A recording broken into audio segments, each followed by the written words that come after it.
माझा जाधव पटेल माझं करताय का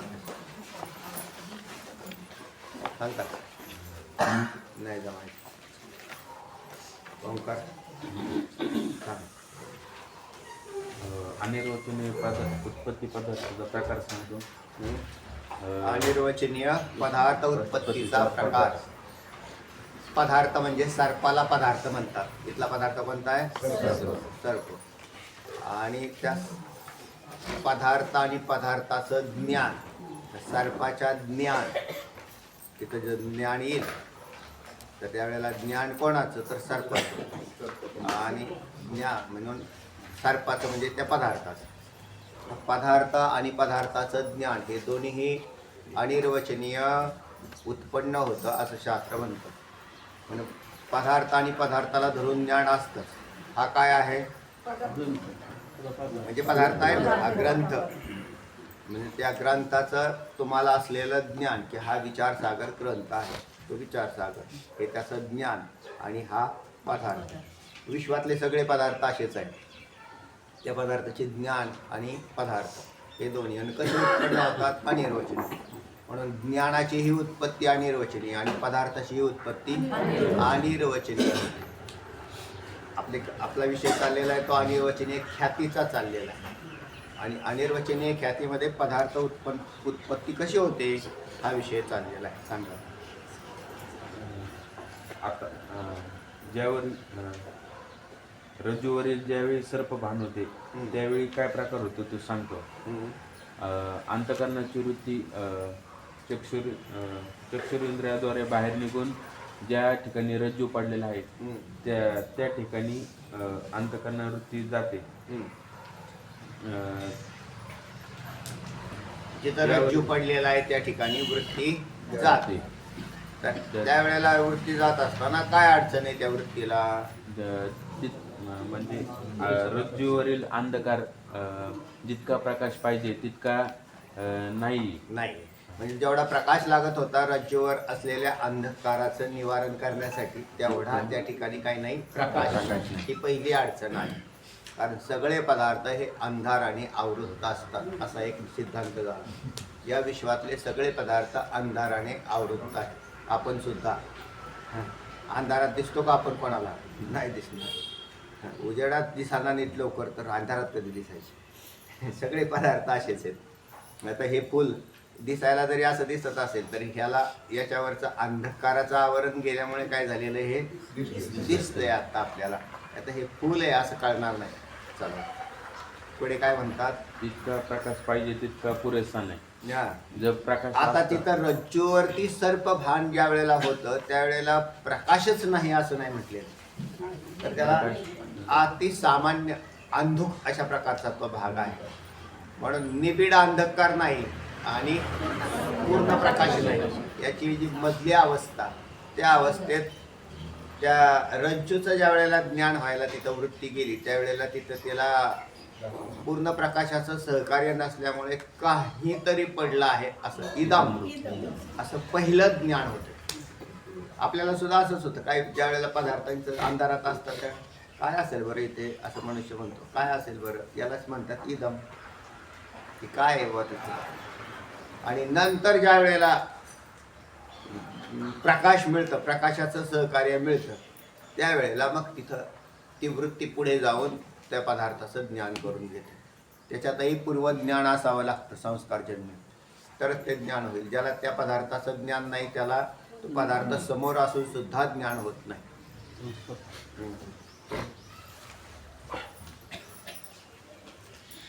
आता अंतकरण वृत्ती जवळ गेली असती तर त्याचे काम रज्जूवरील अज्ञानाचे आवरण नाश करण्याचे आहे. बरोबर.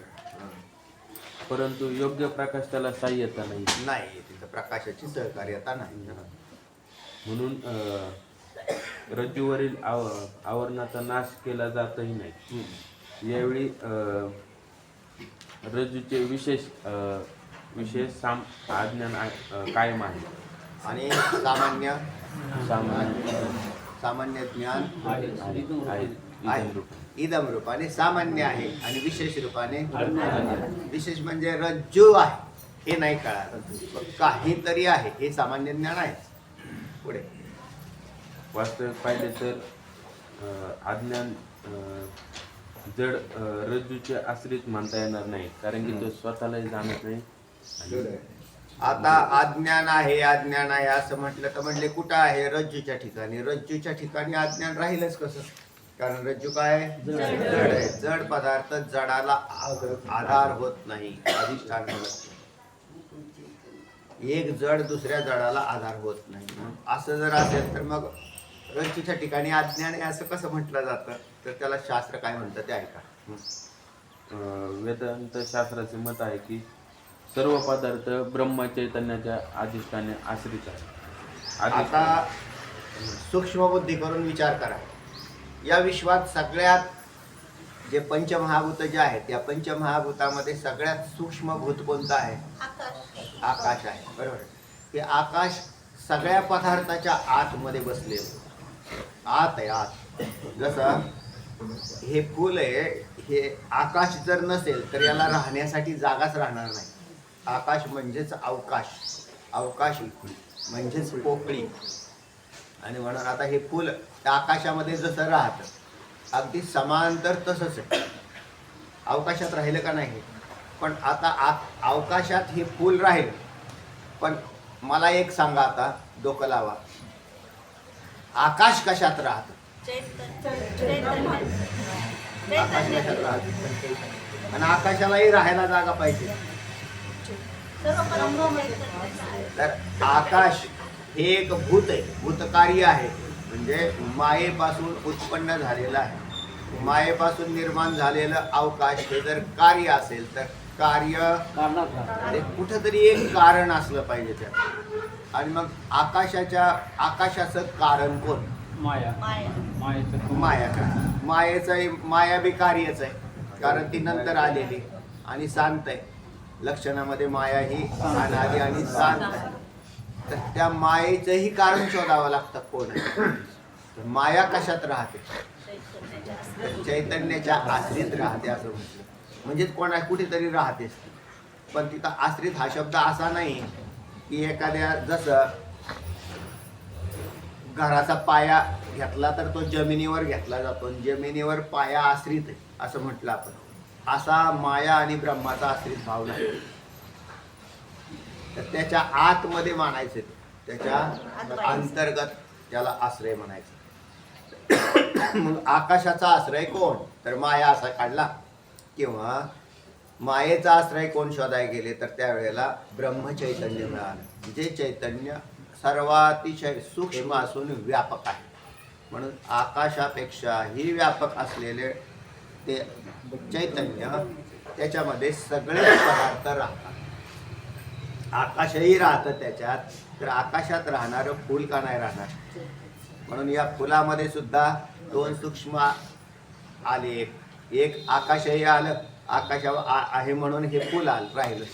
आणि दुसरं आहे ते आकाश ज्याच्यात राहतं म्हणून आकाशापेक्षाही गाळीव असं जर कोण असेल तर चैतन्य आहे. म्हणून सगळीकडेच चैतन्याने व्याप्त आहेत, सगळेच पदार्थ चैतन्याने व्याप्त आहेत. आता इथून पुढे संगती लागेल. म्हणून एक जड एका दुसऱ्या जडाच्या आश्रित राहत नाही असं म्हणताना मग ते राहतं कुठं? तर सगळेच पदार्थ चैतन्याच्या आश्रित राहतात.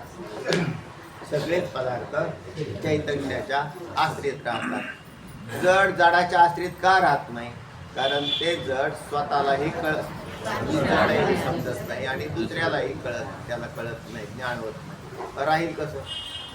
म्हणून चैतन्याच्या आश्रित सगळेच पदार्थ राहतात.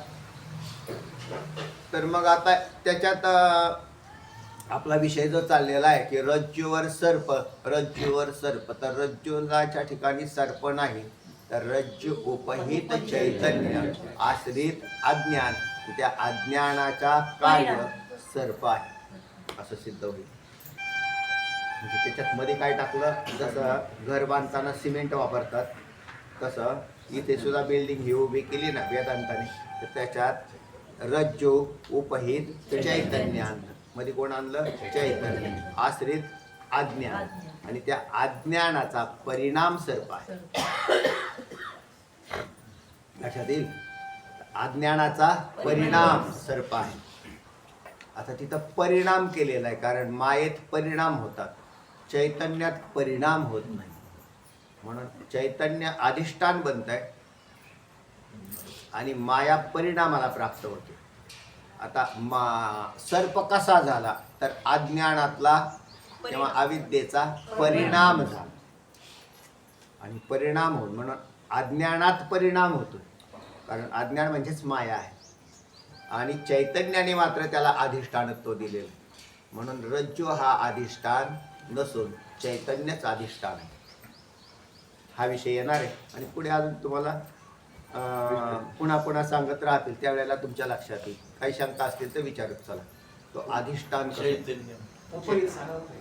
उपहित या पदाचा अर्थ आहे उपाधी. उपाधीने युक्त असतो त्याला उपहित असं म्हणतात. उपहित कशाला म्हणायचं? उपाधीने युक्त तो उपहित. विशेषणाने युक्त त्याला विशेष असे शब्द प्रयोग वापरले जातात. तर रज्जू उपहित म्हणजे रज्जू रूपी उपाधीन ज्या भागात लागले. तुम्हाला आधी काय सांगितलं? चैतन्य कसं आहे? व्यापक. पण रज्जू चैतन्य व्यापक आहे ना. चैतन्य आहे, ब्रह्मचैतन्य काय आहे? व्यापक आहे. चैतन्य म्हणजेच आत्मा, चैतन्य म्हणजेच ब्रह्म. हे कसं आहे? व्यापक आहे. मग व्यापक चैतन्यामध्ये समजा रज्जू आला तर व्यापक चैतन्यात आलेला जो रज्जू आहे, बरोबर आहे, तो रज्जू त्या रज्जू ही उपाधी लागली त्या चैतन्य देशाला. जसे आकाशाला ह्या फुलांनी परिच्छिन्न केल्यासारखं वाटतंय का नाही? आकाशाचा तेवढा भाग, म्हणून तर हे फुल त्याच्यात जाऊन बसलं ना, आकाशाच्या तेवढ्या रिक्त पोकळीमध्ये. तसं त्या रिक्त याच फुलाच्या रिक्त पोकळीमध्ये, म्हणजे पोकळीमध्ये जे फुल आहे त्याच पोकळीला एका चैतन्याचा आधार. आणि पोकळी स्वतंत्र, आकाश स्वतंत्र नाही. म्हणून व्यापक चैतन्याला जेवढ्या देशाची उपाधी लागली त्याला उपहित असं म्हणतात. उपहित कशाला म्हटलं? उपाधी कोणती लागली? तिथं रज्जूची. रज्जू ही उपाधी लागली म्हणून रज्जू उपहित. तेवढ्याच मापाचं जे चैतन्य, त्या चैतन्य आश्रित जी अविद्या, त्या अविद्येत क्षोभ होऊन सर्प परिणामाला पावलेला आहे. त्याच अविद्येत क्षोभ झाला. दुसरीकडे अविद्या तर पुष्कळ आहे आणखी. ज्या वेळेला म्हणून रज्जू देशामध्ये असलेल्या अविद्येत क्षोभ होऊन सर्प झाला. वास्तविक रज्जू सर्पाला आधार नाही. मग कोण? चैतन्य हे त्याचा आधार आहे, अधिष्ठान. त्याला उपहित असं म्हणतात. उपहित शब्द पाहिजे होता. उपहित याचा अर्थ उपाधीने युक्त. कोणती उपाधी? रज्जू हीच उपाधी आहे. चैतन्याला उपाधी कोणती लागली? रज्जू. आणि त्या उपाधी लागल्याने उपहित असलेलं जे चैतन्य, त्याच्या आश्रित राहणार अज्ञान, त्या अज्ञानाचा परिणाम सर्प झालेला आहे. आकाश व्यापक पण आहे, सूक्ष्म पण आहे. बरोबर. एकाच पदार्थात दोन विशेषण कसे? एकाच काय? आकाश पदार्थ धरला तर दोन विशेषण कसे? कोणती दोन विशेषण? व्यापक आणि सूक्ष्म. सूक्ष्म. जे व्यापक असतं ना ते सूक्ष्म असतं. म्हणजे औषधक भिन्न असेल तर दोन औषधक एका काळात एका ठिकाणी राहतात. म्हणून सूक्ष्मता खरं तर असं आहे, जे सूक्ष्म असतं तेच व्यापक असतं. जे स्थूल आहे, आता हा ग्रंथ स्थूल आहे म्हणून हा काय नाही, हा जर सूक्ष्म असता तर अधिक व्यापक झाला असता. कसा सांगू का तुम्हाला? याच ग्रंथ आता इंटरनेटवर गेला त्यावेळेला त्याच्यात काय आहे, तो इंटरनेटवर असलेली तुमची अक्षर आणि याच्यात स्थूल असणारी अक्षर लक्षात आली ना? तर तुम्हाला त्या इंटरनेटवरती किती एकाच वेळेला जगात करोडो फाईली ओपन होतात. म्हणून सूक्ष्म असेल तो अधिक व्यापक असतो असा सिद्धांत बी आहे. आणि दुसरा आहे, जो पदार्थ सूक्ष्म आहे, आता याला दृष्टांत तुम्हाला पंचभूतांचे द्यावे लागतील. तर पंचभूतामध्ये सगळ्यात स्थूल भूत कोणतं आहे? पृथ्वी आहे ना. हा, हे पृथ्वी नावाचं जे भूत आहे ज्याच्यावर आपण राहतो किंवा दृश्यमान जे पदार्थ दिसत आहेत हे सगळे पृथ्वीत्वाच्या गुणांनी युक्त आहेत. याच्यापेक्षा एक भूत सूक्ष्म आहे ज्याच्यापासून पृथ्वीचा जन्म झाला. पृथ्वीचा जन्म कोणापासून झाला? जलापासून झाला. जलाचा जन्म तेजापासून झाला. तेजाचा जन्म वायूपासून झाला. वायूचा जन्म आकाशापासून झाला. आकाशाचा जन्म तमगुण प्रधान मायेपासून झाला. अशी याला संगती. उत्पन्न कसं झालं? मग आता त्याच्यामध्ये असं आहे, कारण नेहमी कार्यावरून काय असतं? स्थूल असतो, संकुचित असतो. आणि कारण नेहमी काय असतं? सूक्ष्म आणि व्यापक असतं. आकाश व्यापक आणि सूक्ष्म आहे.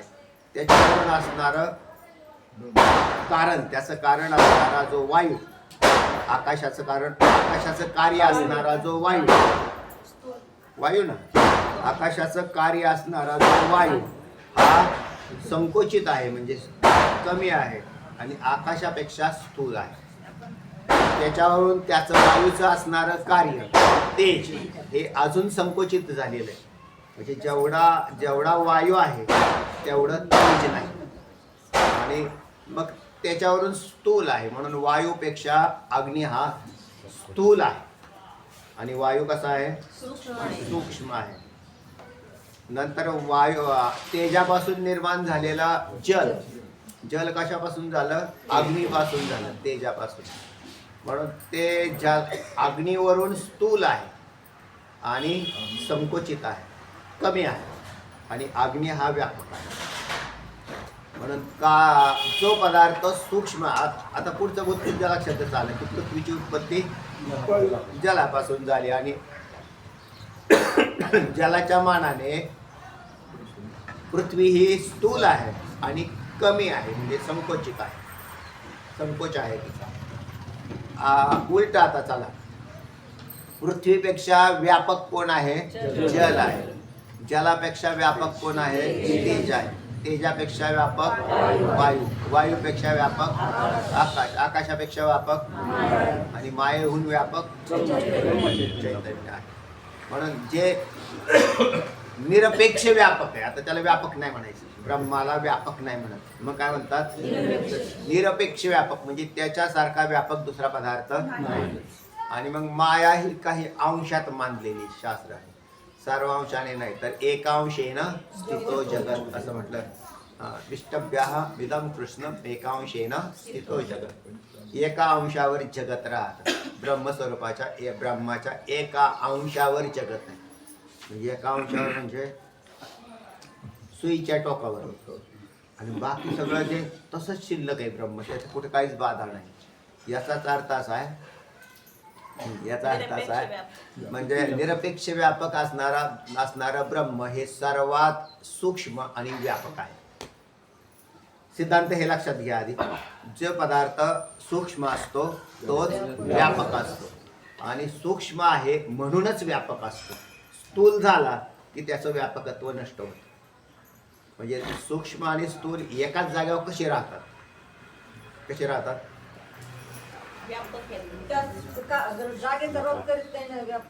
नाही, आता महत्वाचा इथला विषय असा आहे, जो सूक्ष्म असतो तोच व्यापक असतो. म्हणजे जास्त तोच सर्वत्र भरलेला असतो. आणि तो जर स्थूल झाला की त्याचा व्यापकत्व नष्ट होतं. सिद्धांतच तसं लाकडात अग्नी, लाकडामध्ये अग्नी आहेच. त्या व्यापकाची इथं हा दृष्टांत आपल्याला ह्यांचा जो विषय चालू, व्यापकाची दृष्टीच प्रतीत येते. हा व्यापक काय? व्यापक आहे ना, हा ते दृष्टीने दिसतं. बिलकुल. हा सूक्ष्म म्हणजे मानलं जातं. आकाश तुम्हाला तसं दिसत बी नाही, पण तुम्ही मानलेलं आहे की हे सर्वत्र व्यापक आहे. मग सूक्ष्म ते सूक्ष्म नसतं तर व्यापकच नसतं. सूक्ष्म कसं म्हणायचं त्याला? म्हणजे ते लगेच तुलामध्ये आला असतं. हा ग्रंथ व्यापक आहे का? नाही, हा संकोचित आहे. म्हणजे संकोच झालेला आहे त्याचा, तेवढ्या पुरता मर्यादित देशाने संकोच झाला त्याचा. आणि हा ज्या वेळेला सूक्ष्म बनतो त्यावेळेला तो व्यापक होतो. हा सिद्धांतच आहे. हे बाकीचे सापेक्षित व्यापक आहे. म्हणून आता कसा आत्म्याचाही तोच प्रकार आहे. आत्मा सूक्ष्म अतिसूक्ष्म आहे, त्याला सूक्ष्मही म्हणू नये, कारण ज्या वेळेला अतिसूक्ष्म होतो त्यावेळेला त्याला सूक्ष्म म्हटलंच जात नाही. सूक्ष्म हे स्थूलाच्या सापेक्षित शब्द वापरला जातो. आणि आता पृथ्वीचे परमाणू काढले तर तुम्हाला कदाचित मोजता येतील, मोजले बी आपण धुलीकण कदाचित मोजले तर जलाचे परमाणू कसे मोजता येतील. म्हणून जलाचे परमाणू हे पृथ्वीच्या परमाणूपेक्षा सूक्ष्म आणि सूक्ष्म आणि व्यापक आहे. आता जलाचे परमाणू कदाचित मोजले तुम्ही, मोजता तर नाही येणार, पण मोजले बी परमाणू सांगतोय मी ते.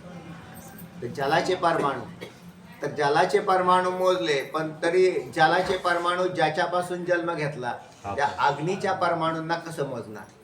म्हणून कारण ते त्याच्यावरूनही सूक्ष्म आहेत आणि व्यापक आपापच बनतात.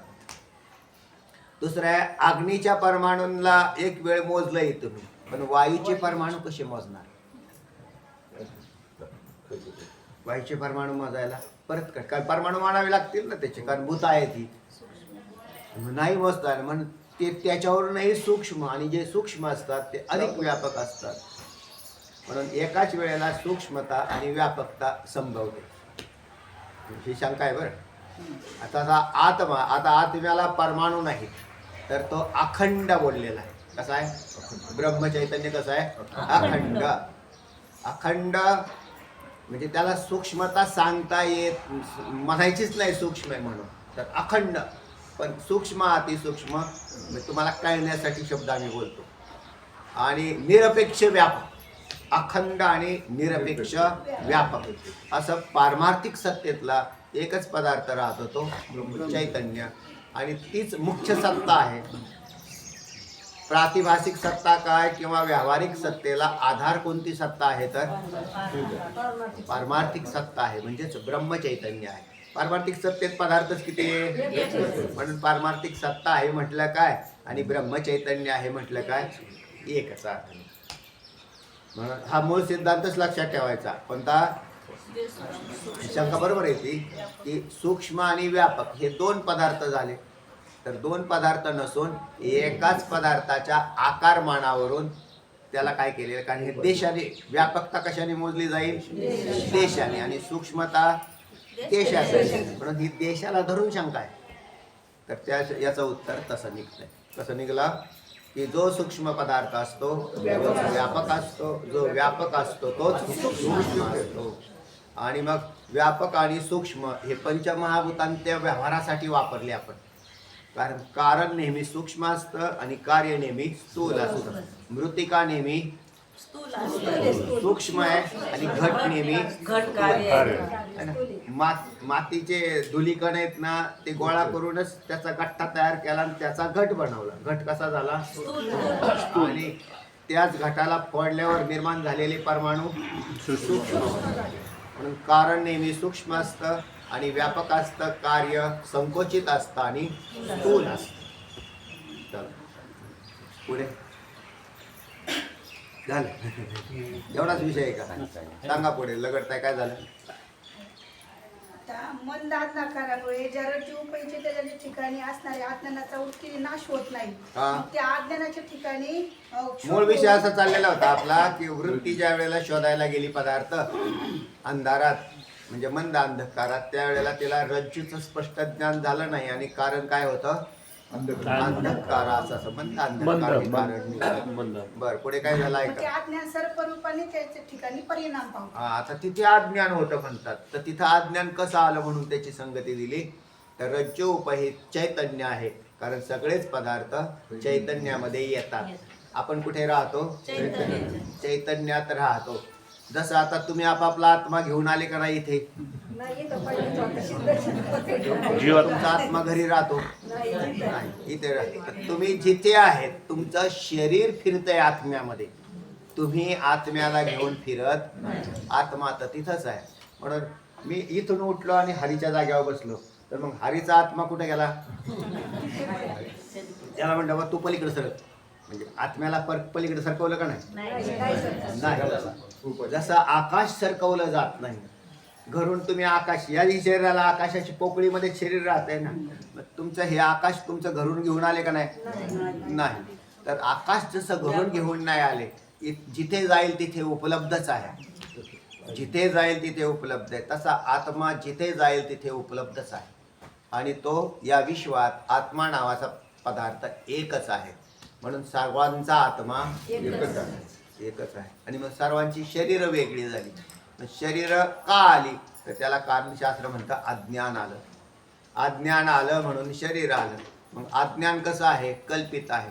मग कल्पित पदार्थाची निवृत्ती अधिष्ठानाच्या ज्ञानाने होते. म्हणजे आत्म्याचं ज्ञान झालं की अज्ञान उडून गेलं. कुठं गेलं? नव्हतंच तर जाईल कुठं? फक्त कळालं. काय कळालं? मी चैतन्य स्वरूप परमात्माच आहे, मी अज्ञान नाही. पण मी अज्ञानाने ग्रस्त आहे. त्या काळात संकोचित झालेलो आहे. तुकोबराय म्हणतात ना, संकोचोनी काय झालासी लहान हेही आपोषण ब्रह्मांडाचे. तुका रे असा संकोचित झाला तर त्या अज्ञानात संकोच पावलेले जीव.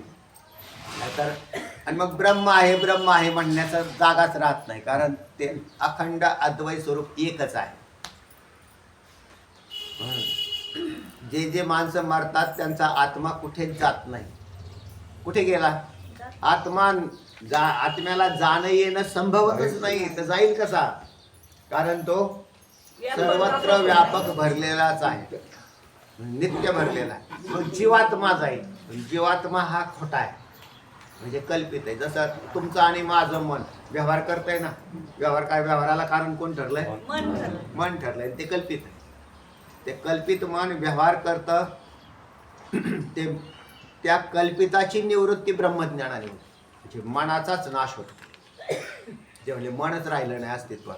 मन नाही राहिल्यावर खाली कोण राहिलं? तर मनाचं अधिष्ठान राहतच. त्यालाच आत्मा म्हणतात.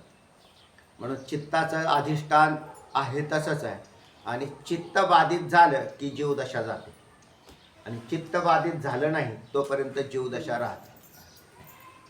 चित्त बाधित कसं होईल? आत्मज्ञान झाल्यावर ते सारंच खोटं आहे. हो, शरीर खोटं आहे, दिसणारा भौतिक प्रपंच खोटा आहे, याच्यातले व्यवहार खोटे आहेत. पण हे त्याच्या वृत्तीने बांधलं त्यावेळेला त्याला आत्मज्ञानी पुरुष म्हणता येईल. आणि वृत्तीत बांधत नाही तर मग त्याचे ते सत्यत्वाला धरून व्यवहार चालतात. तोपर्यंत जीवदशा राहते. आणि तोपर्यंत त्याला कामनाही राहते, इच्छा राहते. ही इच्छा बी त्याच्यावरच आधारित आहे. ज्या वेळेला आत्म्याला जाणलं जातं त्यावेळेला इच्छेची बी निवृत्ती होते. आणि इच्छाच नाही राहील. इच्छा काय राहील? जसे पदार्थ खोटा आहे असं पाहिल्यावर कोणताही मनुष्य त्याला स्वीकारत नाही. त्या खेळण्यामध्ये नोटा राहतात, खेळण्यातल्या नोटा छापलेल्या, आणि त्या सारख्या खऱ्या नोटासारख्या दिसतात. आणि मग त्या अशा आली बऱ्याच वेळा डुप्लिकेट नोटा सुद्धा येतात याच्यात सुद्धा. त्या कशामुळे येतात? चुकूनच येतात, काल नाही कळाल्या म्हणून. तर तुम्हाला जी नोट अशी कळाली, मुलं खेळत होती आणि मग त्यांनी पाहिलं तिकडून रस्त्याने एक संन्याशी चाललेला होता. आणि त्या संन्याशाने पाहिलं हिच्या हातात तर नोट आहे, म्हणून त्यांनी ती नोट अशी घेतली आणि अशी पाहिली. ते म्हणजे बाबा हे आमची नोट आहे खेळण्यातली. मग त्यांनी अशी पाहिली, हो तुम्हीच खेळत बसा, कारण मला काही त्याचा उपयोग नाही. असं कोण म्हटला? संन्यासी. म्हणजे जो कळालेला आहे त्याला संन्यासी म्हणावं. ज्याला हे जीवन कळालं ह्यातला तुम्हीच खेळत बसा, हे घ्या, खुशाल घ्या. त्यांनी का टाकून दिलं? खोटा आहे. नोट खोटी आहे म्हणून त्यावर त्यांनी टाकली. नोट खरी जर असती तर खिशात घातली असती. पण नोट म्हणजे संन्याशी त्यांनी नाही घातली, घालणार नाही तो. पण ज्याला कळालेलं आहे, आता खरी म्हणजे खरी आणि खोटी ही व्यावहारिक खरी खोटी झाली इथली. तुम्हाला दृष्टांत फक्त दिला. पण मुलं जशी ते त्याचा वापर करतात त्यांच्या खेळण्यापुरतं, तसंच ह्या विश्वाचा वापर असा त्या वासनेने केलेला आहे खेळण्यापुरता. आणि ज्या दिवशी कळालं त्या दिवशी टाकून दिलं. कळालं नाही. आत्मानं चेत विजानीयात् तमस्मिति पुरुषः किमिच्छन् कस्य कामाय शरीरम अनुसंजरेत्. पंचदशिकार सांगतात ना, पंचदशी म्हटलं. चला पुढे सांगा. तर मग आज्ञान कार्य सर्प हा व्यवहारिक सत जर म्हणलं तर मग त्याच्यानंतर रज्जुज्ञानंदाचा बाद होतो म्हणून त्याला बरोबर. सत म्हणता येत नाही. हा. आणि असंच जर म्हणावं तर तो वंद्यापुरता प्रत्यक्ष प्रतीत होत नाही म्हणून त्याला आता असत रज्जूवरचा सर्प कसा असा विषय चाललेला आहे. तर रज्जूवरचा सर्प तुम्ही सत म्हणा, म्हणजे सत म्हणजे सत्य, सत्य म्हणा. तर ते म्हणले सत्य म्हणा तर टिकत नाही, कारण टिकणारालाच आम्ही काय म्हणतो, म्हणजे टिकणाऱ्या या पदाचा अर्थ आहे बाध न होणं, याला म्हणायचं टिकणं. जगातले पद म्हणजे जगातलं जाऊ दे, आता विषय सांगतो.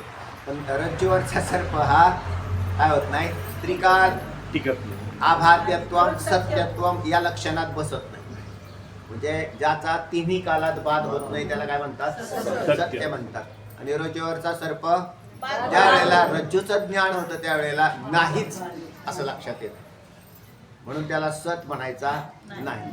बरं मग असत म्हणा, तर असताचं उदाहरण कोणतं दिलं तुम्हाला, वंद्यापुत्र. वंद्यापुत्र जसा केवळ नामाने उल्लेख करण्यास पुरता आहे, वास्तविक अस्तित्वात नाही. पण सर्प अस्तित्वात कारण दिसतो, म्हणून त्याला वंद्यापुत्र म्हणता येत नाही, वंद्यापुत्राप्रमाणे असत म्हणता येत नाही, आणि त्याला सत म्हणता येत नाही, पण बाद होतो. म्हणून सत असत विलक्षण अनिर्वचनीय असा शब्द प्रयोग झाला. म्हणून तो पदार्थ कसा उत्पन्न झालेला आहे, सत असत विलक्षण आणि पुढे मग शिंपे या ठिकाणी रुपये किंवा स्थानूच्या ठिकाणी पुरुष हा सुद्धा अनिर्वचनीय उत्पन्न होतो. बिलकुल. मग ही अशी अनिर्वचनीय ख्यातीमध्ये पदार्थ उत्पत्तीची रीती सांगितली. आता शिष्याने बरेच शंका केली की सर्पाची अनिर्वचनीय उत्पत्ती कशी होते हे समजले, आणि त्याच्या उत्पत्तीची साधन सामुग्री म्हणजे फक्त रज्जू पै चैतन्य असरी अज्ञानच आहे हेही समजले. मग आता सर्पाचे ज्ञान कसे झाले ते सांग. कोणाची सामुग्री अज्ञान आहे, सर्प उत्पत्तीला कारण म्हणजे अज्ञानाचा परिणाम सर्प आहे, हे लक्षात ठेवा. अज्ञानाचा परिणाम. शुक्तीच्या ठिकाणी अज्ञान आलं कसं, उपहित चैतन्याच्या द्वारे. कारण जे जे अज्ञान सांगितलं जातं ते चैतन्याच्या आश्रित येतं, रज्जूच्या आश्रित अज्ञान राहत नाही. तिथेही रज्जू उपहित चैतन्याच्या आश्रित मध्ये चैतन्य आलं. आणि कसं आलं हे मी तुम्हाला सांगितलं की सगळेच पदार्थ चैतन्यामध्ये राहतात, म्हणून प्रत्येक पदार्थाच्या ठिकाणी चैतन्य असतंच. मग रज्जूच्या ठिकाणी सुद्धा आहेच, म्हणून रज्जू उपहित जे चैतन्य, त्या चैतन्याच्या ठिकाणी कोण आलं, अज्ञान आलं, आणि त्या अज्ञानाचा परिणाम सर्प झालेला आहे. चला पुढे. आता ते कळालं, पण मग म्हटले आता पदार्थ कळाला, त्याचं ज्ञान नाही कळालं महाराज. थोडासा विषय सूक्ष्म आहे. सगळ्या पदार्थाचे, जसं याला कोणतं फुल म्हणतात, जास्वंदीचं, बरोबर आहे ना. तुम्ही कोणतं फुल मगाशी पाहिलं मी हातात धरलेलं, गुलाबाचं, आणि आत्ता हे तुमचं काय आहे, ज्ञान आहे. आणि हे काय आहे, फुल आहे, पदार्थ. हा पदार्थ आहे, आणि तुम्ही जे बोलताय ते काय, ज्ञान आहे. म्हणून प्रत्येक पदार्थाचं ग्रहण हे ज्ञानाने आणि वस्तूने अशा दोन प्रकाराने केलं जातं. आपलं सगळे व्यवहार असेच चालतात ना. ते म्हणले हो उपास आहे आज, शेंगदाणे संपले, बरं म्हणते शेंगदाणे घेऊन या असं ऑर्डर दिली तुम्ही, तर शेंगदाणे हे काय झालं, पदार्थ कुठे तुमच्यासमोर, तुम्ही लगेच पिशवी घेतली आणि ज्ञान घेऊन गेले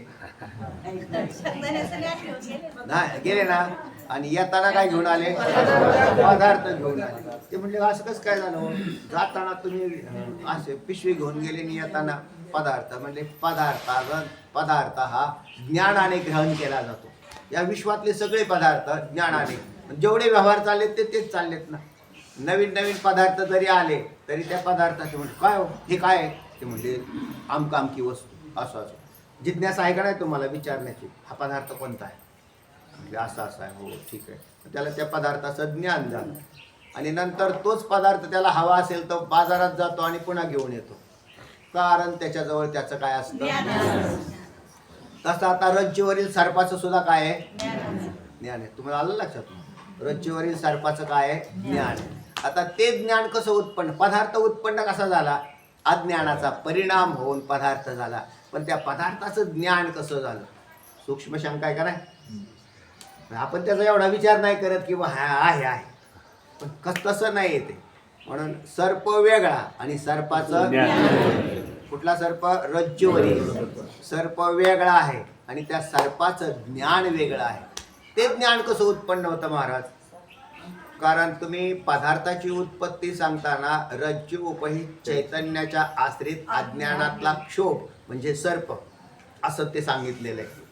पण आता त्याचं ज्ञान कसं काय मला झालं, मला जे ज्ञान होतंय ना अंधारातलं त्या सर्पाचं, ते कसं काय होतं, ऐका काय सांगताय, वाचा. अनिर्वचनीय सर्पज्ञानाच्या उत्पत्तीचा प्रकार. हा, अनिर्वचनीय सर्पज्ञानाच्या, किती शब्द कोणता आलाय, सर्पज्ञानाच्या. आणि अगोदरच्या हेडिंगला काय आलतं, अनिर्वचनीय पदार्थ म्हणजे सर्प उत्पत्तीचा असा अर्थ. 10व्या हेडिंगला आलेला आहे ते पदार्थ उत्पत्ती म्हणजे सर्प हा पदार्थ उत्पत्ती. आता त्याच सर्पाचं ज्ञान कसं उत्पन्न होतं, आता दोनदा ते म्हणले तेच सांगू राहिले, तर तेच नाही सांगत. हे पहिल्यांदा पदार्थ सांगितला आणि आता ज्ञान सांगताय. ऐका, पदार्थाला अर्थाध्यास म्हणतात. अर्थ म्हणजे पदार्थ, त्याचं एक दुसरं नाव आहे. कोणतं, एक पुढे ते, पण तुम्हाला आत्ताच सांगितलं, तुम्ही परत म्हणताल ते आणखीन जड झालं. म्हणून पदार्थालाच अर्थाध्यास असं म्हणतात, कारण पदार्थाचाही अध्यास आहे म्हणजे भ्रम आहे. सर्पाचा काय आहे, भ्रम आहे म्हणजे अध्यास आहे, त्याला अर्थाध्यास म्हणतात.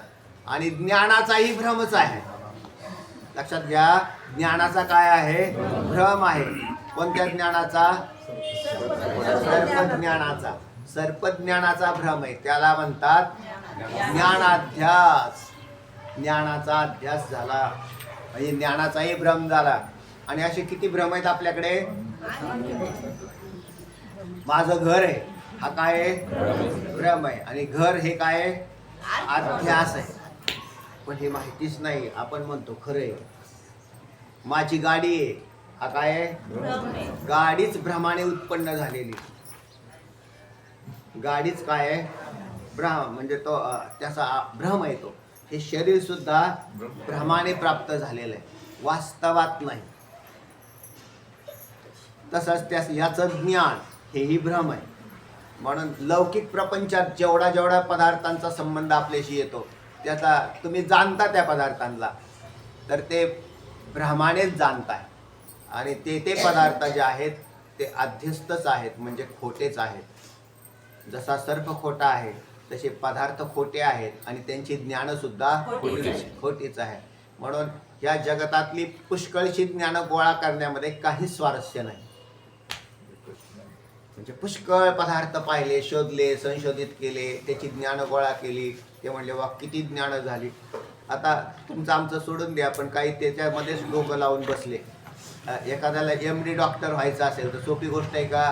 त्याचं जीवनच तो त्याच्यावर काय करतो, तो त्याला इतके खर्च करतात, त्याच्यातून तो एखाद्या आपल्या शरीरातला एखाद्या पार्टचा तो डॉक्टर बनतो असा.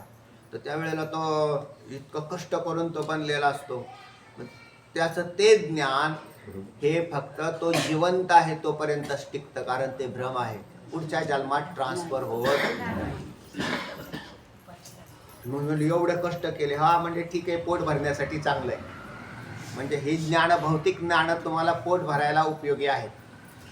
एखाद्याला एखादी कला येत असेल तर चांगलं आहे का नाही, कशापर्यंत जगायसाठी चांगलं आहे. ते तुम्हाला मोक्ष देत नाही.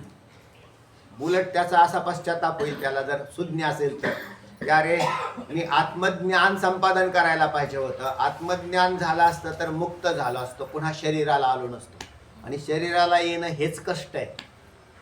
तरुण माणसाला नाही काय वाटत, पण 50 ओलांडल्यावर कळत काय होत काय दुखतंय, कुठे कुठे दुखतं, कसं दुखतं, काय त्याच्या पाठीमागं काय चाललेलं आहे अवस्था है ना.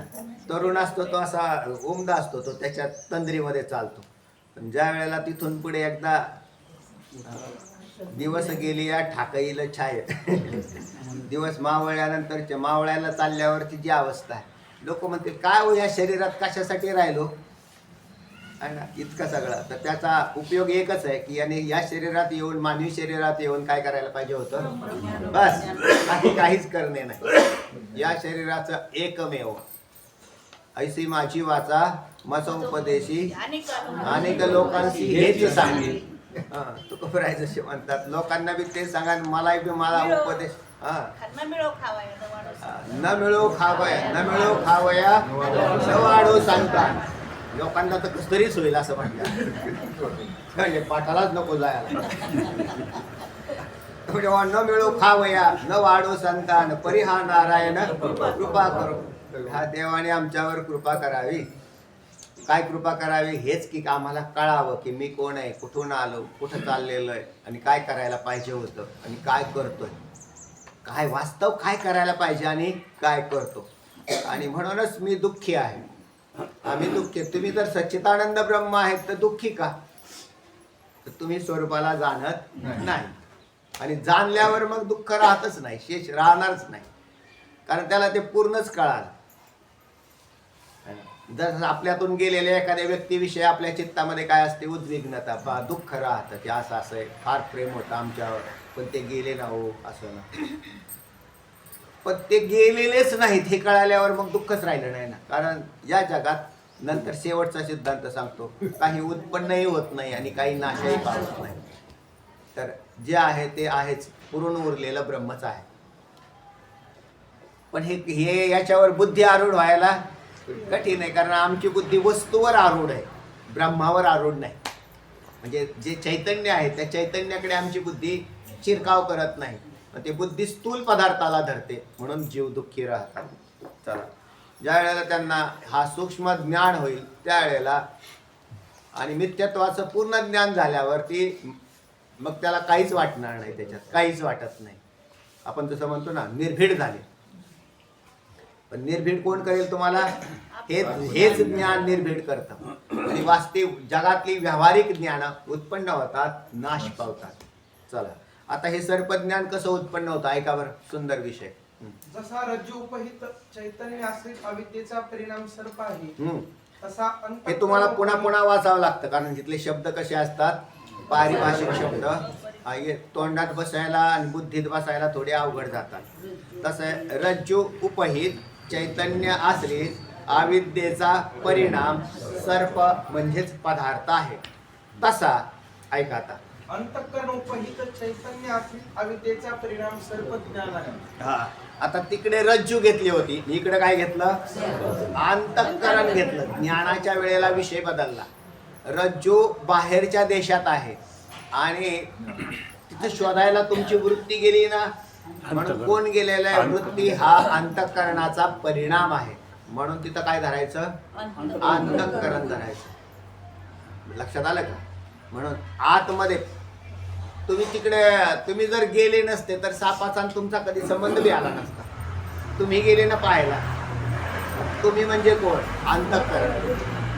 मग आता ज्ञान कोणाला होतं, रज्जूच्या ठिकाणी असणाऱ्या चैतन्याकडून ज्ञान नाही सांगितलेलं, तर अंतःकरणाच्या ठिकाणी प्रमात्याकडून ज्ञान होत असतं. लक्षात आलं का. ज्ञान कोणाला होतं, प्रमात्याला. रज्जूच्या ठिकाणी बी चैतन्य, पण तुमच्या ठिकाणी असणाऱ्या चैतन्याच्या ठिकाणी आम्हाला काय मानावं लागेल, ज्ञान मानावं लागेल. म्हणून अंतःकरण उपहित, इथं परत शब्द आला उपहित. लक्षात आलं ना. अंतःकरणाच्या ठिकाणी सुद्धा कोण आहे, चैतन्यामध्ये अंतःकरण आहे. जसा चैतन्यात रज्जू पडलेला आहे तसा चैतन्यात अंतःकरण आहे. आणि त्या चैतन्याला अंतःकरणाची उपाधी लागली म्हणून अंतःकरण उपहित.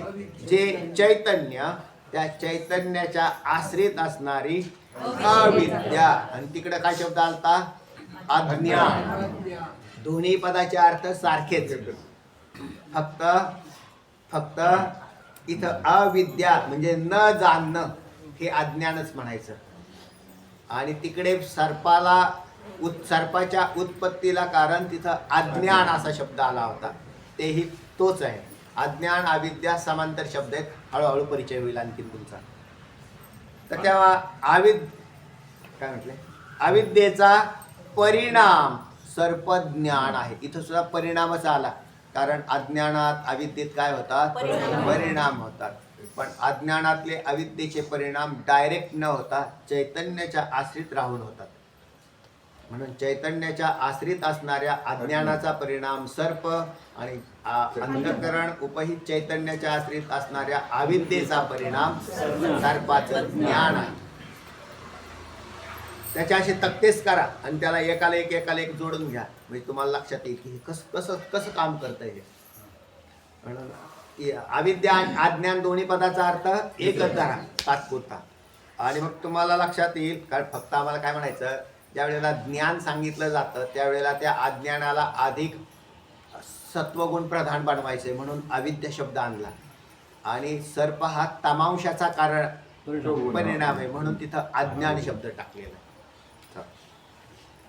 पुढे अंतःकरण उपहित चैतन्य म्हणजे साक्षी चैतन्य. आता अंतःकरण उपहित चैतन्य असं म्हटलं तुम्ही महाराज. हो, अहो तेच म्हणजेच साक्षी चैतन्य, त्यालाच काय म्हणतात, साक्षी चैतन्य असं म्हणतात. हा, त्या साक्षी चैतन्य आश्रित अविद्येचा परिणाम सर्पज्ञान आहे, हा, म्हणून त्या ज्ञानास साक्षीचे ज्ञान असे म्हणतात. असंही म्हटलं जातं. म्हणजे तुम्हाला जे सर्पाचं ज्ञान झालं ते कोणाचं ज्ञान आहे, साक्षीचं ज्ञान आहे असंही बोललं जातं किंवा बोललं जाईल इथून पुढे. किंवा साक्षीचं ज्ञान, साक्षीच्या ठिकाणी असणारं ज्ञान. साक्षीचं ज्ञान वेगळं आणि अंतःकरण वृत्तीचंही ज्ञान वेगळं, लक्षात ठेवा. म्हणजे असं आहे, हे काय आहे, जास्वंदीचं फूल आहे. हे काही लोकांना दिसतं आणि काही लोक याला मोगऱ्याचं फूल म्हणतात, काही याला धोत्र्याचं फूल म्हणतात, बरोबर नाही. म्हणजे सगळ्यांचा निर्णय एकच आहे, कोणता, जास्वंदीचं फूल. तसा रज्जूवरचा सर्प पाहायला गेल्यावरती सगळ्यांचं म्हणणं एकच आलं का, नाही आलं. म्हणजे वेगवेगळं झालं.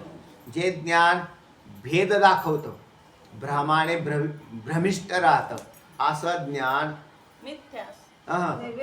हे ते जे ज्ञान आहे त्याला साक्षीचं ज्ञान असं म्हणतात. आणि हे जास्वंदीचं फूल आहे, हे तुम्हाला होणारं ज्ञान, याला अंतःकरणाचं ज्ञान असं म्हणतात. त्या ज्ञानाचे दोन भेद झाले. ज्या ज्ञानाचा बाध होत नाही व्यवहार दशेत त्याला अंतःकरणाचं ज्ञान असं म्हणतात. या ज्ञानाचा बाध झाला का, सगळे लोक म्हणतात जास्वंदीचं फुल, जास्वंदीचं फुल, हे बाध झाला नाही, तर याला अंतःकरण वृत्तीचं ज्ञान असं म्हणतात. आणि ज्या ज्ञानाचा बाध झाला त्याला साक्षीचं ज्ञान असं म्हणतात. असे ज्ञानाचे दोन भाग तयार होतील. आता चला, हा येतील खाली. पुढे अंतःकरण उपहित चैतन्य म्हणजे साक्षी चैतन्य. या साक्षी चैतन्य आश्रित अविद्येचा परिणाम सर्पज्ञान आहे, बरोबर. म्हणून त्या ज्ञानाला साक्षीचे ज्ञान असे म्हणतात. काय, कोणतं ज्ञान म्हटलं याला, साक्षीचं ज्ञान. आणि साक्षीच्या ज्ञानात भ्रम बसलेला आहे. तिथं ज्ञानात काय आहे, भ्रम आहे, भ्रम. पुढे किंवा साक्षी आश्रित असेही म्हणतात, किंवा साक्षीच्या आश्रित असंही म्हणतात. हो, ठीक आहे. कारण जसा रज्जू ज्ञानाने सर्पाचा बाध होतो हा. तसा सर्प ज्ञानाचाही बाध होतो. बिलकुल. सर्पज्ञानाचा बाध होतो का नाही, होतो. आता त्यात सर्पाचा बाध आणि सर्पज्ञानाचा बाध हे सुद्धा विषय पुढे येणार आहे. सर्पाचा बाध आधी होतो का सर्पज्ञानाचा बाध आधी होतो, बाध तर होतोय माहिती ना तुम्हाला. कारण ज्या वेळेला प्रकाश टाकला त्या रज्जूवर, प्रकाश टाकल्याबरोबर तिथं काय कळालं, सर्प आहे. तर प्रकाश टाकला रज्जूवर, त्यावेळेला रज्जू आहे असं ज्ञान होतं, सर्प अस्तित्वात नाही असं कळालं. मग सर्प अस्तित्वात नाही असं कळालं त्यावेळेला सर्प आधी गेला का सर्पाचं ज्ञान आधी गेलं, एकाच काळात. मग सर्प भासला त्यावेळेलाही एकाच काळात क्षोभ होतो.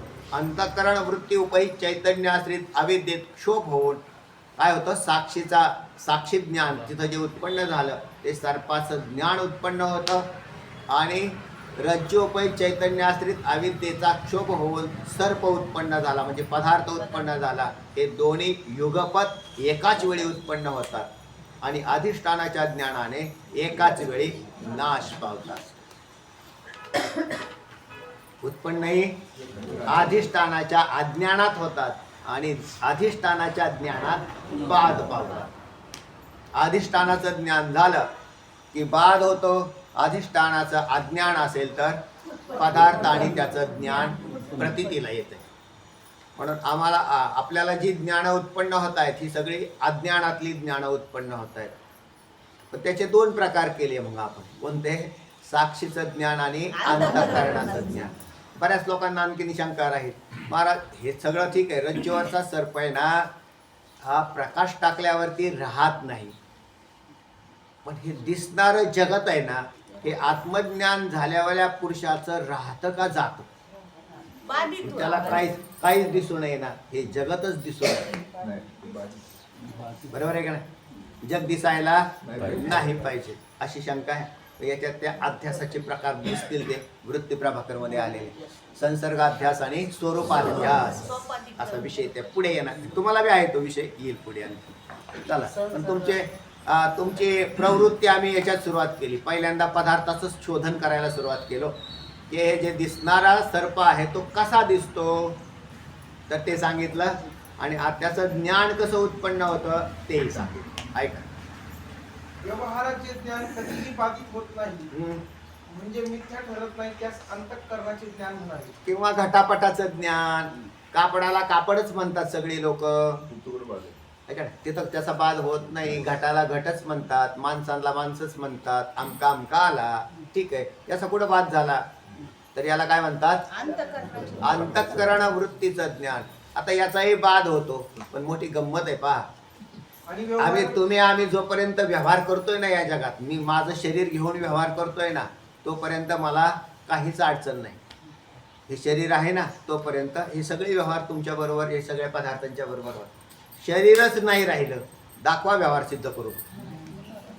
सगळे व्यवहार बुडाले की म्हणजे मग कसं काय ते म्हणजे शरीर नाही राहिले की व्यवहाराचा संबंध तुटला. कारण या देहाच्या संबंधाने व्यवहार या पदार्थांशी व्यवहार झाला होता. तो देहच खोटा आहे. देह आधी काय खरा, देह संबंधी पसारा, बुजगावणे चोरा, रक्षण असे भासत असे. मग त्याला त्यावेळेस आणि तसंही कळतं आम्हाला, देह खरा नाही हे कळालं, पण देहाविषयीची प्रीती नष्ट नाही झाली.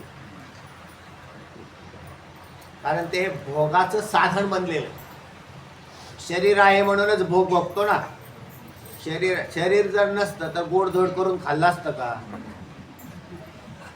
नसतं. मग त्याला ते भोगाचं साधन शरीर बनलं आणि त्या शरीराची प्रीती तयार झाली अज्ञानाने, म्हणून तो त्याला तरुण राहतो. म्हणून तो पुढचा जन्म मेल्यावर परत घेतो आणि परत त्याला काय मिळतं? शरीर मिळतं. पण त्याला शरीर फिक्स मिळतं. जसं तुम्हाला मला हे शरीर प्राप्त झालं है ना. कोणी बी सांगावं की तुम्ही याच्यासाठी काय काय प्रयत्न केले हे मिळावं म्हणून. कुठं कुठे ॲप्लिकेशन केले, ऑनलाईन फॉर्म भरले काय, मग हे मिळालंच कसं काय? बरं असंच का मिळालं? हे शरीर तुम्हाला असंच का मिळालं? तर ते म्हटले बा ह्याला काही सांगता येणार बा, पण मिळालंय आणि ह्याच्यात तर कोंडला गेलोय मी. मग कोंडला गेलोय तर आता पुढे सुटेल कसा काय? सुटणार नाही. कारण तुम्ही इच्छा या शरीराची धारण करून बसले. मी इच्छा जर शरीराची धारण करून बसलोय तर मग पुढे जाण्याचा प्रश्न येतच कुठे? तेव्हा तुम्हाला हे शरीर पडलं की नवीन मिळेल. मग ते म्हणले कसं मिळतं? मग त्याला ती कर्मगतीचे सिद्धांत आले, कर्माचे सिद्धांत लावले आहे ना. संचित, क्रियमान, प्रारब्ध, मग ते असे. मग तुम्ही जसं कर्म केलं तसं मिळेल. कर्म जर वाईट असेल, त्याला वासना वाईट असेल की शरीर बी ते कुत्र्या, मांजराची, डुकराची, ही माणसं आहेत सगळी. इथे फिरतात ना कुत्रीन, मांजरण, डुकरण, वनस्पती, हे सारी माणसं आहेत. हे असे कसे काय जाऊन बसले नारळाच्या झाडात? कर्मगतीने गेले. त्याला मानवी शरीर पूर्वी कधीतरी मिळालं, पण त्यांनी त्याचा वापर तत्वज्ञानासाठी केलाच नाही. जसे लोक आता करतच नाही. उठले सुटले चालले संसारात, भटकत चाललेले. सकाळी उठल्यापासून झोपेपर्यंत काही नाही. संसाराचं चिंतन, विषयाचं चिंतन, भोगाचं चिंतन. थकले की झोपले, थकवा गेला की उठले, लागले कामाला. पण त्यांनी काही केलं नाही. ही अवस्था झाली का नाही? आपल्या पूर्वजांची काय झाली ही अवस्था? हीच अवस्था झाली ना. आता तुम्ही तरी हरिभक्त झाले काही का व्हायना. चिंतन करायला लागले नाही, भगवत भक्ती करायला लागले ना, मग त्याच्यातून हळूहळू कळेल. पण हे कळाल्याशिवाय मोक्ष होणार नाही. तोपर्यंत जीवदशा जात नाही. पुढची शरीरं मिळत राहतील, कुठे मिळतील, काय मिळतील, ते ज्याचं त्याचं कर्म. कोण आफ्रिकेत जाऊन पडल, कोण ऑस्ट्रेलियात पडल, कोण अमेरिकेत पडल, कोण भारतात पडल. शरीर कुठेही जन्म घेतात ना. कोणी सागराच्या म्हणजे तळाला जाऊन जीव म्हणून जातील, कोण कुठे जाईल, परत कधी गाठ भेट, परत कधी मानवी शरीर फिरून येईल. त्याच्यानंतरही सुकृत पुण्याही फळाला आली तर ठीक आहे, नाहीतर गेला सटला, म्हणजे त्याच्यातच गेला तो. किती अवघड अवस्था आहे बा. पण तरी आम्हाला काहीच वाटत नाही. बेजबाबदारपणाने खुशाल प्रपंचामध्ये असे रममान आहेत, बेजबाबदार आहेत. उलट लोकांना कौतुक वाटतं प्रपंचाचं. प्रपंचात भोग प्राप्त झाल्यावर ते म्हणतात हॅपी बर्थडे. म्हणतात काय करावं आता या लोकांना. अरे बाबा, मेला म्हणजे पट्टीशी मर, कोणी मरतंय ना, ते जीव जन्मलेलं मरतंय, म्हातारं मरतंय, तरुण मरतंय. काय कशाचं काय चाललेलं आहे, काही कळायला मार्ग नाही लोकांना. पण कळून घेतल्याशिवाय हा प्रवास संपणार नाही. सगळ्यात वाईट गोष्ट आहे ना शरीराला येणं. कारण शरीराला येण्यामध्ये सारी दुःखांचं कोठार आहे. बस सुटून जाण्यासाठी एवढीच संधी. एवढ्या संधीत नाही सुटला तर कायमचाच गुतला. कारण एकदा शरीर पडल्याबरोबर काय काय जाणव, काय पुढची शरीर आहे, तुमचं काय माझं काय, पुढचं शरीर कोणतं लागलेलं आहे हे कळतंय का आपल्याला आत्ता. काय मागचं कळाना, कोणतं गेलं ते जाऊ द्या म्हणजे मागचं गेले ते जाऊ घुस पडते. पण आत्ताही आहे तर सुद्धा सुधारलं पाहिजे ना. चला पुढे काय म्हणताय. तेव्हा सर्पज्ञान कसं होतंय. सर्पाचं ज्ञान अंतकरण वृत्ती उपहित चैतन्य आश्रित अविद्येच्या सत्वगुणाचा परिणाम सर्पज्ञान आहे. व्यवहारात जे ज्ञान मिथ्या ठरते. हे म्हणजे हे तुम्ही जर रेग्युलर चिंतन करायला लागले ना तर तुम्ही सुद्धा असेच माझ्यासारखे ग्रंथ न पाहता सांगताल. किंवा हे कसं काय सांगत असतील बरं. तर त्याचं कारण काय झालेलं आहे, ते चिंतन घट्ट होऊन गेलेलं आहे. ते पुन्हा पुन्हा तेच करायचं, पुन्हा पुन्हा तेच करायचं. म्हणून ते पुन्हा पुन्हा केल्यावर मग मलाही जास्त कळायला लागलं. आता माझी तरी अवस्था तरी काय आहे, तीच अवस्था आहे. आपल्याला नाही कळत ना सुरुवात. पुन्हा पुन्हा तेच केलं, पुन्हा ते शब्दांचं घर्षण केलं बुद्धीमध्ये.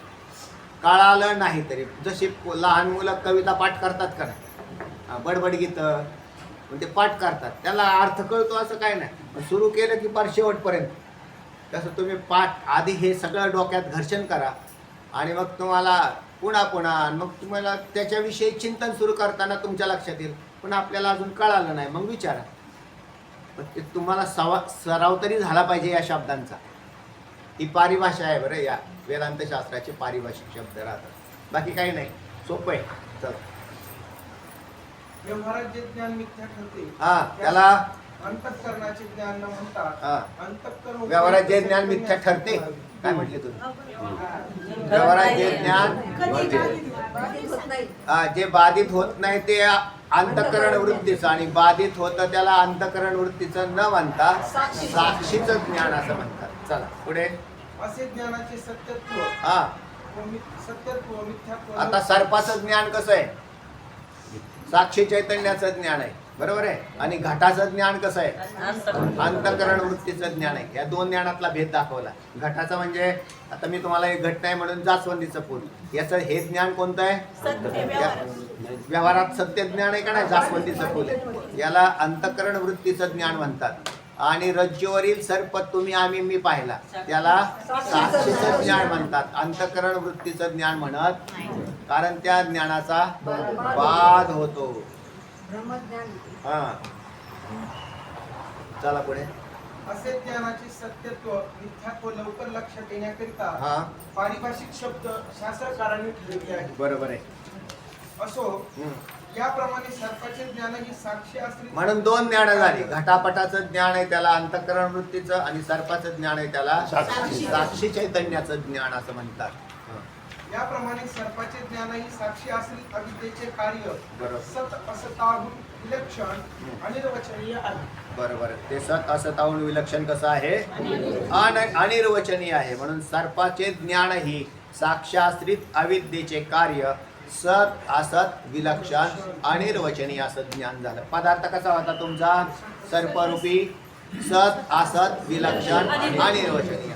तसा ज्ञान सुद्धा सत असत विलक्षण अनिर्वचनीय. पदार्थाप्रमाणेच ज्ञान, कारण ह्याही ज्ञानाचा बाध होतो म्हणून सत म्हणायचं नाही. बरोबर आहे का नाही? याला सत असं म्हटलं जात नाही. आणि प्रतीती येते ना म्हणून असंच म्हणता येत नाही. सर्पज्ञानाची प्रतीती आली ना, मग त्याला असंच कसं म्हणता येईल? म्हणून मग त्याला काय म्हणायचं? तर सत असत विलक्षण. पुढे जरी सर्प आणि त्याचे ज्ञान ही दोन्ही अविद्येची कार्य आहे, तरी त्यात थोडा फरक आहे तो असा. हा, थोडा फरक आहे आणि सूक्ष्मता आहे. ऐका बरं काय म्हणतात ते.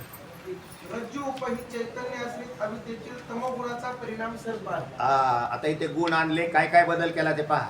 रज्जू उपहित चैतन्य आश्रित अविद्या हा शब्द आणलेला आहे. बरोबर आहे? तर रज्जू उपहित चैतन्य आश्रित अविद्येतील तमगुणाचा परिणाम सर्प आहे. मग अशी अज्ञान म्हटलं, आता परत अविद्या आणलं. एक शब्द पुसून टाकला. कोणता?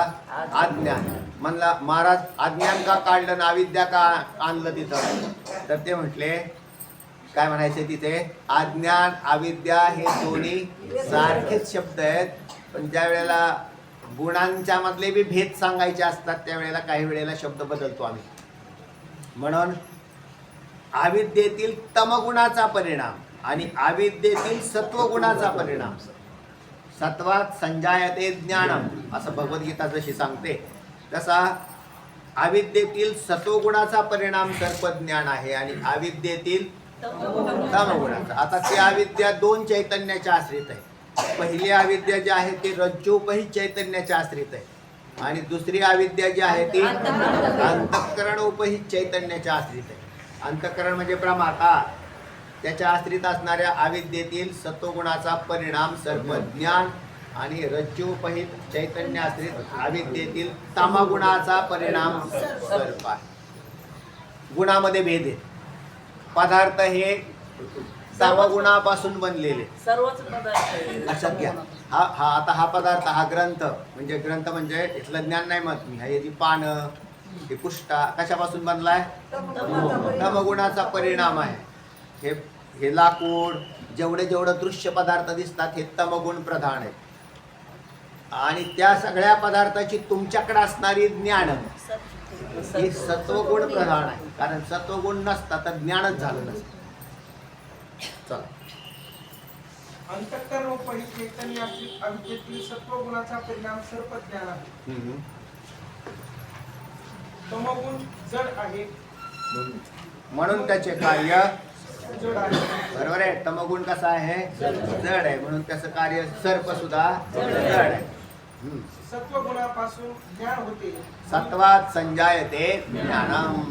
म्हणून सत्वापासून ज्ञान. जो सत्वगुणी मनुष्य आहे ना तो अधिक ज्ञानी असतो.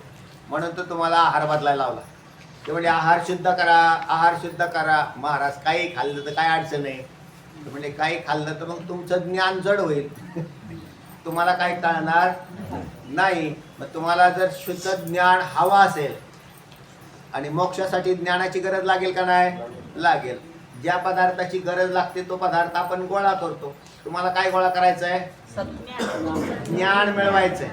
आता स्थूल पदार्थाची भौतिक ज्ञान सुद्धा मिळायला तिथं बुद्धी स्थिर व्हावी लागते, तर ती कळतंय नाही तर कळत नाही. बरं आहे? भौतिक जगतातली सुद्धा बुद्धी स्थिर करावी लागते ना. एखाद्या गोष्टीचं ज्ञान संपादन करायचं असेल तर स्थिर करावी लागते. अहो हे पुरा अभ्यास करतात ना आपले MBBS ला. आता तिथं गेले तर ती खात सुद्धा नाहीत काय. किंवा MPSC UPSC परीक्षा देतात ही पोरं. किती खा, ते फार असे वाळून जातात. कशामुळं? आता त्यांचे आईबाप काय देतील खायला ते खातात ते बिचारे, काय करतील ते. पण सत्वगुणी जर आहार खाल्ला तर त्याची बुद्धी अधिक तेज होते. लक्षात ठेवा बरं.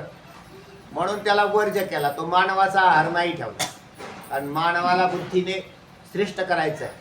म्हणून ते ज्या माणसांच्या बुद्ध्या तेज असतात ती माणसं त्यांच्या आहारात तमांशाचं प्रमाण अत्यंत अल्प असतं आणि आहाराचंही प्रमाण अल्प असतं. हे दोन्ही गोष्टी जर पाळल्या मग ती तुम्हाला आपोआप तुमच्या लक्षात येऊन जाईल की बुद्धी तेज झालेली दिसेल. सत्वगुणी पदार्थाचा जेवायचं तर सत्वगुणी खा, तमगुणी खाल्ल्यावर काय होईल? बुद्धी जड होईल आणि ते ज्ञान होणार नाही. किंवा अभ्यास करणारा मुलगा लगेच झोपा मारेल. तुम्ही सकाळी भरपूर नाश्ता करून येत जा पाठाला, तरी तुमच्या लक्षात येऊन जाईल की काय होतं. म्हणजे महाराज सांगितलं, तुम्ही सांगितलं होतं इथे आम्हाला हमखास झोप लागते, असं केव्हा होईल? त्यात प्रभावच होतो तो. म्हणून अल्प आहार आणि शुद्ध आहार हे दोन्ही निवडले. आणि तमगुणी माणसाला ते टाकले तर ते कामातूनच गेले. चला आता बाकीच्या प्राण्यांचं ठीक आहे, वाघाने बकरीला खाल्लं तर ठीक आहे, कारण त्याला काही ब्रह्मज्ञानाचा अभ्यास करायचाच नाही, त्याचा आहार वितवून त्याला काही करायचं बी नाही. चला सत्वगुणापासून ज्ञान होते म्हणून साक्षी चैतन्य आश्रित अविद्येच्या सत्वगुणाचा परिणाम सर्प ज्ञान आहे असे सांगितले. आणि ज्या क्षणी मंद अंधकारादी दोषाने रज्जू चैतन्य आश्रित अविद्येचा सर्पकार परिणाम होतो त्याच क्षणी दोन आकार, एक सर्पाचा आकार आणि एक ज्ञानाचा आकार, असे दोन आकार सांगितले. मंद अंधकार आदी दोषाने रज्जू चैतन्य आश्रित अविद्येचा आकार काय झाला? सर्पाचा. आणि त्याच क्षणी साक्षी चैतन्य आश्रित अविद्येचा आकार काय झाला? ज्ञानाचा. म्हणून ज्ञान आणि पदार्थ हे दोन्हीही युगपत उत्पन्न. युगपत पदाचा अर्थ आहे एकाच क्षणात, त्या ज्या क्षणात सर्प झाला त्याच क्षणात ज्ञान आलं. चला सर्प विषय आणि त्याचे ज्ञान ही दोन्ही युगपत म्हणजे अगदी बरोबर उत्पन्न होतात. बरोबर. जशी बरोबर उत्पन्न होतात तशीच रज्जुआदी अधिष्ठान ज्ञानाने सर्प आणि त्याचे ज्ञान ही युगपत लीन होतात. जशी उत्पन्न होतात तशी नाश झाले. कसे झाले? प्रकाश टाकला रज्जूवर, प्रकाश टाकल्याबरोबर ते म्हटले अहो इथं तर रज्जू आहे, सर्प नाही. तुम्ही काय मानत होता? सर्प मानत होता. मग सर्प नावाचा पदार्थही गेला आणि सर्पाचं ज्ञानही गेलं आणि ते युगपत गेलं, म्हणजे एकाच क्षणात त्याच क्षणात गेलं. तर अशा पद्धतीने ज्ञानाची उत्पत्ती आणि आपल्या पदार्थाची उत्पत्ती, कोणत्या? अध्यस्त पदार्थाची उत्पत्ती आणि अध्यस्त ज्ञानाची उत्पत्ती, हे आत्तापर्यंत कथन केलेलं आहे. हा महत्त्वाचा टॉपिक आहे. अनिर्वचनीय ख्यातीमधला हा सगळ्यात मोठा टॉपिक आहे, चांगला. कारण हे जर कळालं ना तुम्हाला, हे पदार्थ आणि पदार्थाचं ज्ञान कसं उत्पन्न होतं, कारण दोघंही अध्यस्त आहे. अध्यस्त म्हणजे विद्या, खोटे, भ्रमाने वाचणारे. तर हे जगातातले पदार्थ ही असेच उत्पन्न होतात आणि असेच भासतात. पण मग तिथे अंतःकरण वृत्तीने व्यवहार होत असल्या कारणाने माणसं तिथं फसतात आणि ते म्हणतात खरंय ना, बाद होत नाही म्हणजे पदार्थ खरा आहे. अहो बाद होत नाही, जगतच बाधित होतं. पण मी जोपर्यंत इथे व्यवहार करतो तोपर्यंत तिथले पदार्थांची अंतःकरण वृत्तीने व्यवहार होत असल्या कारणाने बाधित होत नाही. लक्षात आलं? तर असा हा विषय आणखीन गहन होईल, म्हणजे पुढचा विषय आणखीन सांगतील, पण तो नंतर घेऊ. कुंडली वरदा विठ्ठल श्री ज्ञानदेव तुकाराम पंढरीनाथ भगवान की जय. माऊली ज्ञानेश्वर विठ्ठल विठ्ठल.